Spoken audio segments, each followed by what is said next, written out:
మన చుట్టూ ఉన్న వాళ్ళు చాలామంది నేను మారిపోయాను, నా లైఫ్ మారిపోయింది, నేను క్రొత్త మనిషిని అని చెబుతూ ఉంటారు. కానీ వాళ్ళ ప్రవర్తన చూస్తే మాత్రం పాత అలవాట్లే కనిపిస్తుంటాయి. మరి నిజంగా ఒక మనిషి లోపల మార్పు వచ్చిందా లేదా అని మనం ఎలా గుర్తుపట్టాలి?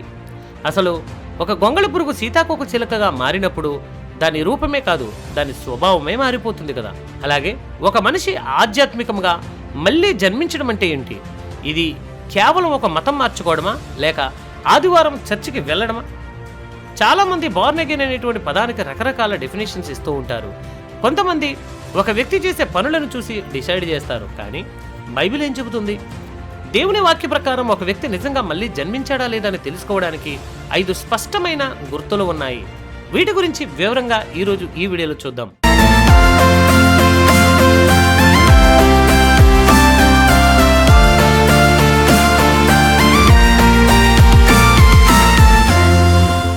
మొదటి పాయింట్, మళ్ళీ జన్మించిన ఆత్మ పాపం చేయదు. ఏంటి బ్రదర్, మనుషులు అన్నాక తప్పులు చేయరా అని మీకు డౌట్ రావచ్చు. ఇక్కడ మనం ఒక విషయాన్ని చాలా జాగ్రత్తగా అర్థం చేసుకోవాలి. మనలో 2 భాగాలు ఉన్నాయి. ఒకటి శరీరం, రెండోది ఆత్మ. యోహాను సువార్త 3వ అధ్యాయం 6వ వచనంలో ప్రభు ఏమన్నారంటే, శరీర మూలముగా జన్మించినది శరీరము, ఆత్మ మూలముగా జన్మించినది ఆత్మయై ఉన్నది. మనం మళ్ళీ జన్మించినప్పుడు మన శరీరం మారదు, మన ఆత్మ మారుతుంది. కొరింథీయులకు రాసిన 2వ పత్రిక 4:16లో పౌలు భక్తుడు అన్నట్లుగా, మా బాహ్య పురుషుడు అనగా శరీరం క్షీణించిపోతున్న మా అంతరంగ పురుషుడు అనగా ఆత్మ దినదినము కొత్తగా మార్చబడుతుంది అని. యోహాను రాసిన మొదటి పత్రిక 3:9లో ఈ అద్భుతమైనటువంటి మాటను చూసారా? దేవుని మూలంగా పుట్టిన ప్రతి వానిలో ఆయన బీజం నిలుచును గనక వాడు పాపం చేయుడు, వాడు దేవుని మూలంగా పుట్టినవాడు గనుక పాపము చేయజాలడు. గమనించండి, ఇక్కడ పాపం చేయజాలడు అంటే అర్థం ఏంటి? ఆ క్రొత్తగా పుట్టినటువంటి ఆత్మలో దేవుని యొక్క DNA ఉంటుంది. దేవుని స్వభావం ఉన్నటువంటి ఆత్మ పాపంతో కలుషితం అవ్వదు. మరి మనం చేసేటువంటి తప్పుల సంగతి ఏంటి? మనం ఇంకా ఈ శరీరంలో ఉన్నాం కాబట్టి ఒక్కోసారి బలహీనపడి శరీరానికి లొంగిపోతాం. కానీ మళ్ళీ జన్మించినటువంటి వ్యక్తి పాపాన్ని ఒక అలవాటుగా చేయలేడు. మీరు పొరపాటున బురదలో పడవచ్చు, కానీ పందిలాగా ఆ బురదలోనే నివసించలేరు. ఎందుకంటే మీ స్వభావం మారిపోయింది. యోహాను రాసిన మొదటి పత్రిక 5వ అధ్యాయం 18 ప్రకారము దేవుని మూలముగా పుట్టినవారు కనుకనే పాపం చేయలేరు. దేవుని ఆత్మ అతన్ని తప్పిపోయిన కుమారుని వెతికినట్లు వెతికి దేవుని దగ్గరకు తీసుకొని వచ్చి మరలా సహాయం చేస్తాడు. 2వ లక్షణం, మళ్ళీ జన్మించిన వ్యక్తికి దేవుని వాక్యం అంటే, ముఖ్యంగా అపోస్తలులు అందించినటువంటి ఆ అసలైన బోధ అంటే ఇష్టం ఉంటుంది. మీరు ఎప్పుడైనా గమనించారా? మనం క్రొత్త ప్రదేశానికి వెళ్ళినప్పుడు మన ఊరి వాళ్ళు ఎవరైనా కనిపిస్తే, లేదా మన భాష మాట్లాడే వాళ్ళు కనిపిస్తే మనకు తెలియని ఒక సంతోషం కలుగుతుంది కదా. ఎందుకు? ఆ భాషలో ఆ మనుషులతో మనకు కావలసిన కనెక్షన్ ఉంటుంది. అలాగే ఆత్మలో పుట్టిన వ్యక్తికి దేవుని మాటలు విన్నప్పుడు అచ్చం అలాంటి కనెక్షనే ఏర్పడుతుంది. యోహాను రాసినటువంటి మొదటి పత్రిక 5-6 వచనాల్లో మీరు చూసినట్లయితే, వారు లోక సంబంధులు కాబట్టి లోక సంబంధులైనట్టు మాట్లాడుదురు, మనము దేవుని సంబంధులము, దేవుని ఎరిగిన వాడు మన మాట వినును. ఇది రేడియో ఫ్రీక్వెన్సీ లాంటిది. మీరు రేడియోలో ఒక స్టేషన్ వినాలనుకుంటే ఆ ట్యూన్ను సరిగ్గా ఫ్రీక్వెన్సీ మీద సెట్ చేయాలి. అప్పుడు మాత్రమే ఆ పాటలు క్లియర్గా వినిపిస్తాయి. ఒకవేళ ఫ్రీక్వెన్సీ మ్యాచ్ అవ్వకపోతే కేవలం కర్ణ కఠోరమైనటువంటి శబ్దాలు మాత్రమే వస్తాయి. మన ఆత్మ కూడా అంతే. మీలో దేవుని ఆత్మ ఉంటే దేవుని సత్యం ఎక్కడ వినిపిస్తున్నా మీ ఆత్మ వెంటనే ట్యూన్ అయిపోతుంది. బయట లోకంలో 1000 మాటలు వినిపించవచ్చు. రాజకీయం, సినిమా కబుర్లు, ఒకరి మీద ఒకరు చెప్పుకునే చాడీలు, ఇవన్నీ లోక సంబంధులుగా చాలా రుచిగా ఉంటాయి. కానీ మళ్ళీ తిరిగి జన్మించినటువంటి మీకు అవి బోరు కొడతాయి. ఎందుకంటే మీ ఆత్మ ఆ లోకపు ఫ్రీక్వెన్సీని రిజెక్ట్ చేస్తుంది. కానీ ఎప్పుడైతే ఒక భక్తుడు వాక్యం చెబుతుంటాడో అది మీ హృదయాన్ని తాకుతుంది. అరే, ఇది నా కోసమే కదా దేవుడు చెబుతున్నాడు అని. మీ లోపల ఉన్నటువంటి అంతరంగ పురుషుడు గంతులు వేస్తాడు. ఇదే మీరు దేవుని సంబంధులు అనడానికి అతిపెద్ద గుర్తు. మీ ఆత్మీయ చెవులు దేవుని స్వరానికి అలవాటు పడ్డాయా? ఒక్కసారి ఆలోచించండి. ఇక 3వది, ప్రేమ. చాలా మంది అనుకుంటారు, నేను భక్తుడిని అనిపించుకోవాలంటే అందరినీ ప్రేమించాలనే రూల్ ఉంది కదా, అందుకే కష్టపడి ప్రేమిస్తున్నాను అని. కానీ మళ్ళీ జన్మించడం అంటే అది కాదు. యోహాను రాసిన మొదటి పత్రిక 4వ అధ్యాయం 7వ వచనం ఏమంటుందంటే, ప్రేమ దేవుని మూలముగా కలుగుచున్నది, ప్రేమించు ప్రతి వాడును దేవుని మూలముగా పుట్టినవాడే దేవునిని ఎరుగును. ఇక్కడ ఒక చిన్న ఉదాహరణ చూద్దాం. ఒక మామిడి చెట్టు ఉంది అనుకోండి.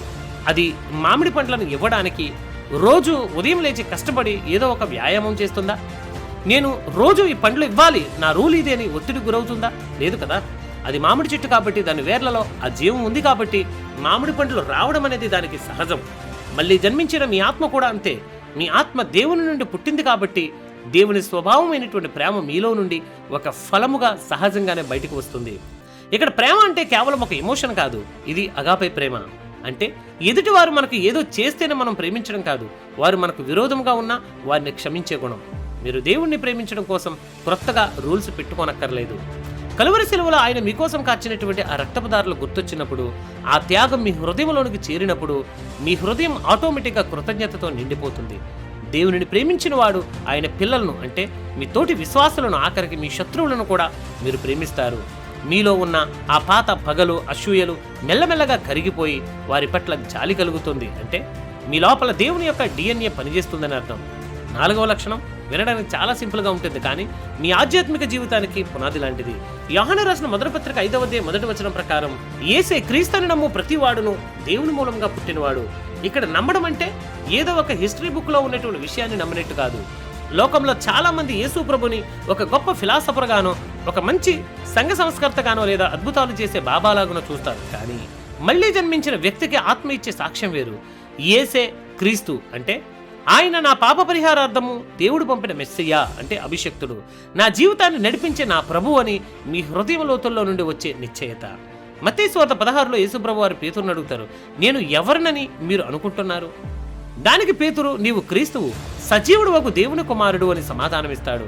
అప్పుడు యేసుక్రీస్తు వారు ఏమన్నారో తెలుసా? సీమోను, ఇది రక్తమాంసంలో నీకు బయలుపరచలేదు గాని పరలోకమందున్నటువంటి నా తండ్రి దీన్ని నీకు బయలుపరిచును అని అన్నారు. చూసారా, యేసు ఎవరో నిజంగా అర్థం కావాలి అంటే దేవుని ఆత్మ వల్లే సాధ్యం. మీరు యేసు ప్రభు వారిని మీ వ్యక్తిగత రక్షకునిగా, మీ జీవిత యజమానిగా నమ్ముతున్నారు అంటే అది మీరు దేవుని మూలంగా పుట్టారు అనడానికి ఒక బలమైన సర్టిఫికేట్. ఇక చివరిగా 5వ లక్షణం, ఇది ప్రాక్టికల్ పాయింట్. యోహాను రాసిన మొదటి పత్రిక 5వ అధ్యాయం 2-4 వచనాలు ఏం చెప్తున్నాయంటే, మనము దేవుని ఆజ్ఞలను పాటించినప్పుడే మనం దేవుని పిల్లలను ప్రేమిస్తున్నామని మనకు తెలుస్తుంది. ఆయన ఆజ్ఞలు భారమైనవి కావు. సాధారణంగా ఆజ్ఞలు లేదా నియమాలు అనగానే మనకు కొంచెం చిరాకు వేస్తుంది కదా. ట్రాఫిక్ రూల్స్ అంటే మనకు కష్టం, స్కూల్ రూల్స్ అంటే మనకు భారం. కానీ దేవుని ఆజ్ఞలు ఎందుకు భారంగా ఉండవు? ఒక తల్లి తన బిడ్డ కోసం రాత్రంతా నిద్ర లేకుండా పనిచేస్తుంది. బిడ్డకు ఒంట్లో బాగోకపోతే తనను ఎత్తుకొని హాస్పిటల్కి పరిగెడుతుంది. ఆ పని ఆమెకు భారంగా అనిపిస్తుందా? లేదు. ఎందుకంటే ఆమె హృదయం నిండా ఆ బిడ్డ మీద ప్రేమ ఉంది. ఆ ప్రేమే ఆ కష్టాన్ని సుఖంగా మారుస్తుంది. మళ్ళీ జన్మించిన మీ ఆత్మలో కూడా దేవుని మీద ఉన్న ప్రేమ వలన ఆయన చెప్పిన ఆజ్ఞలు మీకు ఒక భారమైన హోంవర్క్లా అనిపించవు. పైగా అవి మిమ్మల్ని కాపాడే కంచెలా కనిపిస్తాయి. అంతేకాదు, వాక్యం ఒక గొప్ప వాగ్దానం చేస్తుంది, దేవుని మూలంగా పుట్టిన ప్రతి వాడును లోకమును జయించును అని. లోకాన్ని జయించడం అంటే ఏంటి? లోకములో ఉన్న వ్యసనాలను, లోకములో ఉన్న అపవిత్రమైన కోరికలను, గర్వం, ధన వ్యామోహం, ఇవన్నీ మనల్ని లాగాలని చూస్తాయి. కానీ మీలో ఉన్న ఆ కొత్త ఆత్మ, అంటే ఇన్నర్ మ్యాన్, వీటన్నిటికీ నో చెబుతాడు. మీరు పాపపు ప్రలోభాల మీద విక్టరీ సాధిస్తారు. అది మీ సొంత బలహీనమైనటువంటి మనసుతో కాదు, మీలో ఉన్న దేవుని ఆత్మబలముతో. మీ విశ్వాసమే ఈ లోకాన్ని జయించేటువంటి ఆయుధం. మీరు జయశీలుగా బ్రతుకుచున్నారు అంటే మీరు దేవుని వారసులని లోకానికి అర్థమవుతుంది. ఇప్పటి వరకు మనం చెప్పుకున్న ఈ 5 లక్షణాలు మన ఆత్మీయ జీవితానికి థర్మామీటర్ లాంటివి. మొట్టమొదటిది, మీలో పాపం పట్ల అసహ్యం ఉందా? రెండవది, దేవుని వాక్యం వినాలనేటువంటి తపన మీకుందా? మూడవది, మీలో దేవుని ప్రేమ ప్రవహిస్తూ ఉందా? నాలుగవది, యేసే మీ రక్షకుడని మీరు నమ్ముతున్నారా? ఐదవది, ఈ లోకపు శోధనలో జయిస్తున్నారా? ప్రముఖ స్కాలర్స్ రాసినటువంటి వ్యాఖ్యానాలు చూస్తే ఈ విషయాలు ఇంకా స్పష్టంగా అర్థమవుతాయి. మనం భక్తిని పనుల ద్వారా కాదు, మన ఆత్మలో కలిగే మార్పు ద్వారా కొలవాలి. ఒకవేళ ఈ లక్షణాలు మీలో ఇంకా పూర్తి స్థాయిలో లేవనిపిస్తే కంగారు పడకండి. దేవుని దగ్గరకు రండి. ప్రభువా, నాలో ఆ కొత్త జన్మను కలిగించు, నా ఆత్మను మార్చు అని అడగండి. ఆయన నమ్మదగిన వాడు. ఆయన చేతులు చాచి ఎదురు చూస్తున్నది మన కోసమే.